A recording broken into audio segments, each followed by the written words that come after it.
बिस्मिल्लाहिर्रहमानिर्रहीम। अस्सलाम वालेकुम। आज की वीडियो में हम विटामिन्स को पढ़ेंगे और जानेंगे कि विटामिन्स क्या होते हैं। तो चलिए स्टार्ट करते हैं। देखिए 1912 में हॉपकिंस ने ये मुशाहदा किया कि हमारी बॉडी को नॉर्मल ग्रोथ के लिए कार्बोहाइड्रेट्स, प्रोटीन्स और फैट्स के अलावा दूसरी एशिया की भी ज़रूरत होती है जिन्हें विटामिन्स कहा जाता है। ठीक है। बाद में फंक ने उन्हें उन एशिया को विटामिन्स का नाम दिया। ठीक है। सबसे पहले मुशाहदा किसने किया था, ऑब्ज़र्व किसने किया था? हॉपकिंस ने 1912 में, यानी कि 1912 में। उन्होंने कहा कि कुछ अशिया ऐसी भी हमारी बॉडी को रिक्वायर होती हैं, दरकार होती हैं, जो हमारी बॉडी की नॉर्मल ग्रोथ में अहम किरदार अदा करती हैं। कार्बोहाइड्रेट्स भी चाहिए होते हैं अगरचा, विटामिन्स भी चाहिए, फैट्स भी चाहिए, लेकिन इनके अलावा भी कुछ एशिया ऐसी है जो हमारी बॉडी को नॉर्मल ग्रोथ के लिए चाहिए होती हैं, जिन्हें बाद में फंक ने विटामिन्स का नाम दिया। ठीक है। उन्होंने विटामिन बी वन यानी कि थायमिन को डिस्कवर किया था। अब हम विटामिन्स की टाइप को पढ़ेंगे कि विटामिन्स जो है ना, उनको दो कैटेगरी में डिवाइड किया गया है। एक होते हैं फैट सॉल्युबल विटामिन, एक होते हैं वाटर सॉल्युबल विटामिन। अब जो फैट सॉल्युबल विटामिन्स, ऐसे विटामिन्स होते हैं जो फैट में सॉल्युबल होते हैं, इन्हें फैट सॉल्युबल विटामिन्स कहा जाता है। फैट सॉल्युबल विटामिन्स क्या है? सॉल्युबल इन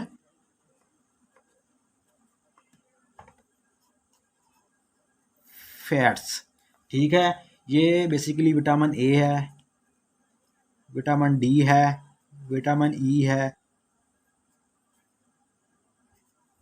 एंड विटामिन के है। तो ये जो है, ये बेसिकली फैट सॉल्युबल विटामिन है। Vitamin A, vitamin D, vitamin E और विटामिन के, ये फैट सॉल्युबल विटामिन है। अगरचे ये विटामिन्स बहुत ज़्यादा मिकदार में इस्तेमाल किए जाएँ ना, तो जिस्म में जमा हो जाते हैं और बीमारियों का सबब भी बनते हैं। ये बहुत कम मकदार में बेसिकली विटामिन चाहिए होते हैं हमें, लेकिन अगर ये बहुत ज़्यादा मकदार में इनको यूज़ कर लिया जाए तो ये जिस्म में जमा हो जाते हैं और बीमारियों का सबब बनते हैं। मिसाल के तौर पर विटामिन डी के जिस्म में जमा होने से हड्डियों का दर्द और गुर्दों में पथरियाँ बन जाती हैं। ठीक है। ताहम इनकी कमी की वजह से भी बीमारियां पैदा होती हैं। तो इनकी कमी की वजह से होने वाली बीमारियां और उनके इस्तेमालात को मैं अब नेक्स्ट मैं इनको एक्सप्लेन करूंगा। ठीक है। देखें, विटामिन ए की बात करते हैं पहले।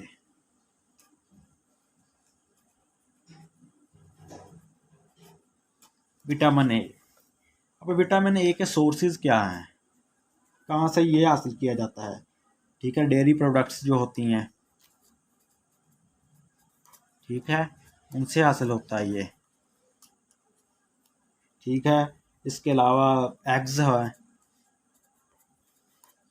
उनसे हासिल होता है। ऑयल है, ठीक है, फैट्स है, ठीक है, फिश है, ठीक है। और इसके अलावा जो जो सब्जियों में पाए जाने सब सब्जियों में जो पाए जाने वाला बेसिकली बीटा कैरोटीन है, गाजरों और जिगर से भी हासिल किया जाता है। ठीक है।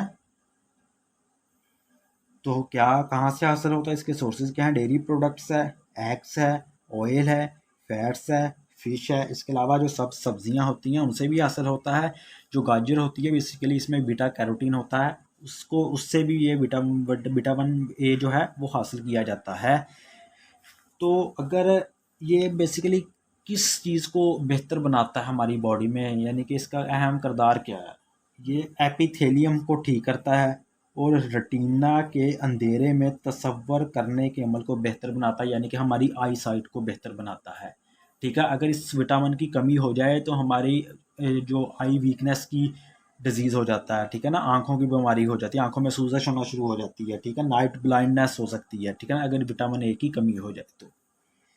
अब हम बात करेंगे विटामिन डी की।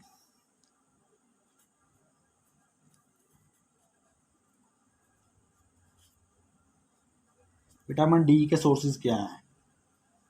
मछली का जिगर, डेयरी प्रोडक्ट्स, ऑयल्स, फैट्स, ठीक है, ये इसके प्रोडक्ट्स हैं यानी कि सोर्सेज हैं, सॉरी, ये इसके सोर्सेज हैं, यहाँ से हासिल किया जाता है। इसके अलावा जब जिल्द पर सूरज की रोशनी पड़ती है तो विटामिन डी बनता है। ये नहीं कि सूरज की रोशनी है उसकी जो शुआएं हैं उसमें विटामिन डी होता है, नहीं, वो जिस्म पर जब पड़ती हैं तो विटामिन डी बनता है, ठीक है। तो ये कहाँ इस्तेमाल होता है हमारी बॉडी में, बेसिकली ये कैल्शियम को जज़ब करने में अहम किरदार अदा करता है, ठीक है, जो कि हड्डियों को सेहतमंद रखने के लिए ज़रूरी है। अगर इसकी कमी हो जाए तो रैकेट्स यानी कि सूखेपन की बीमारी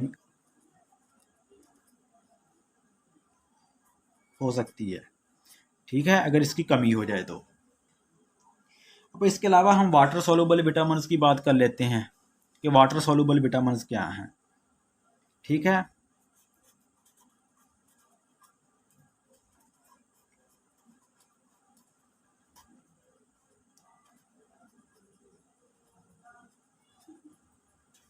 देखें, ऐसे विटामिन्स जो पानी में सॉल्युबल होते हैं उनको वाटर सॉल्युबल विटामिन्स कहा जाता है। ये विटामिन बी कम्प्लेक्स, तो विटामिन बी कम्प्लेक्स से मुराद ये है कि ये 10 विटामिन्स का मजमुआ होता है, ठीक है ना, 10 विटामिन्स का बेसिकली ये मजमुआ होता है विटामिन बी कम्प्लेक्स। इसके अलावा जो विटामिन सी है जिसे आप एस्कॉर्बिक एसिड भी बोलते हैं, ठीक है, ये जो है वाटर सॉल्युबल विटामिन हैं। विटामिन बी कम्प्लेक्स यानी कि उसमें 10 विटामिन आ जाते हैं, और विटामिन सी जिसे आप एस्कॉर्बिक एसिड बोलते हैं ये जो है वाटर सॉल्युबल विटामिन होते हैं, ठीक है। वाटर सॉल्युबल विटामिन का जिस्म से अखराज बहुत जल्दी वाक़या हो जाता है क्योंकि ये वाटर सॉल्युबल होते हैं, ठीक है ना। गर्मियों में जब हमें पसीना बहुत ज़्यादा आता है तो बेसिकली ये, या भाग दौड़ वाला का हम कोई काम करते हैं तो ये बेसिकली जिस्म से इनका खराज हो जाता है, ठीक है ना, यानी कि पसीने की शक्ल में, यानी कि ये यूँ कह लें कि ये वाटर सोल्यूबल होते हैं, इसलिए ये जो है वाटर सोल्यूबल विटामिन का जिस्म से अखराज बहुत जल्द वाक़या हो जाता है, इसलिए इनकी ज़रूरत से ज़्यादा ली गई मकदार भी नुकसानदेह साबित नहीं होती, अलबत्ता इनकी कमी बीमारियों का बाइस बनती है, ठीक है। बेसिकली जो विटामिन होते हैं हमारे जिस्म के मेटाबॉलिज्म को रेगुलर बनाने के लिए हड्डियों और टिश्यूज़ के बनने में बहुत मदद देते हैं, ठीक है, ये नॉर्मल ग्रोथ के लिए इंतहाई ज़रूरी है। तो अब हम ये विटामिन्स का, आई होप कि अब आपको समझ आ गई होगी विटामिन्स की। अब हम थोड़ी सा एक नेक्स्ट और टॉपिक को स्टार्ट करते हैं, वो है जी केमिस्ट्री ऑफ स्विमिंग पूल, ठीक है। स्विमिंग पूल की जो साफ़ सफाई है उसके पीछे क्या प्रोसेस होता है, उसकी केमिस्ट्री क्या है, ठीक है, ये मैं लिख देता हूँ इधर।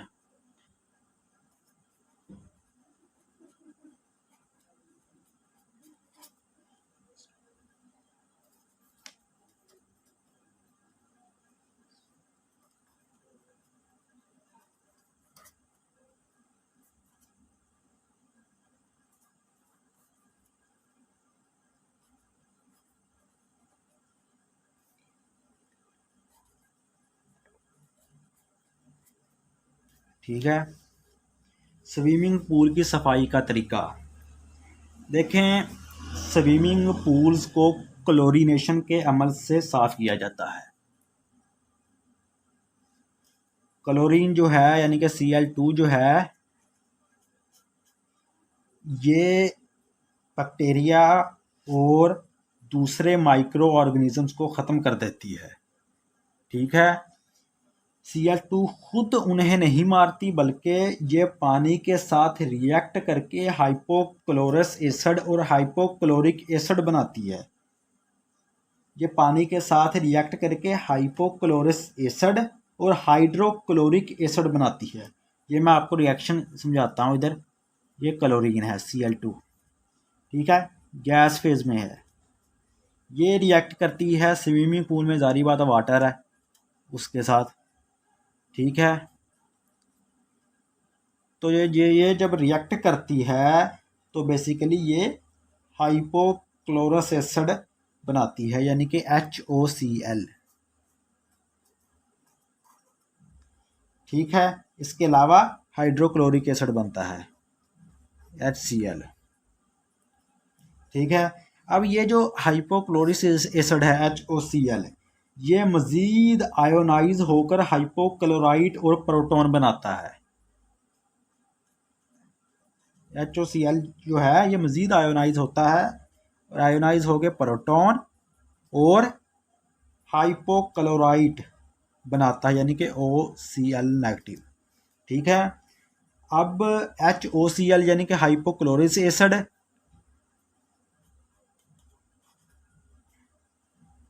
यानी कि ये हाइपोक्लोरिक एसिड प्लस हाइपोक्लोराइट, ठीक है ना, OCl नेगेटिव, ये दोनों बेसिकली वाटर में जो बैक्टीरिया होते हैं या माइक्रो ऑर्गेनिजम्स होते हैं उनको ख़त्म करते हैं। ठीक है। यानी कि हाइपोक्लोरिक एसिड और हाइपोक्लोराइट, ठीक है ना, ये जो वाटर में जो मौजूद बैक्टीरिया होते हैं, जो माइक्रो ऑर्गेनिजम्स होते हैं, उनको किल करते हैं। तो ये आपने जाना कि हम बेसिकली जनरल तो हम बात करते हैं कि स्विमिंग पूल में किस तरह सफाई की जाती है, हम बात कर देते हैं कि क्लोरीनेशन के अमल से साफ़ किया जाता है। ठीक है। दरअसल अब वो उसमें क्लोरीनेशन से मुराद ये नहीं कि देखें, कंसेप्ट समझना बहुत ज़रूरी है। क्लोरीन खुद नहीं माइक्रो ऑर्गेनिज्म को किल करती है, बेसिकली क्लोरीन गैस वाटर से रिएक्ट करके हाइपोक्लोरिक एसिड बनाती है। ये जो है मज़ीद आयोनाइज होकर हाइपोक्लोराइट बनाता है। अब ये जो दोनों प्रोडक्ट्स हैं, हाइपोक्लोरिक एसिड और हाइपोक्लोराइट, अब ये जो है वाटर में मौजूद माइक्रो ऑर्गेनिजम्स हैं उनको किल करते हैं। ठीक है। तो ये था जी केमिस्ट्री और स्विमिंग पूल में जो साफ़ सफाई का तरीका है। ठीक है। होप कि अब आपको कुछ ना कुछ इन्फॉर्मेशन मिली होगी इस वीडियो में। अगर आपको वीडियो पसंद आए तो शेयर कीजिएगा और मेरे चैनल को सब्सक्राइब ज़रूर कीजिएगा। शुक्रिया।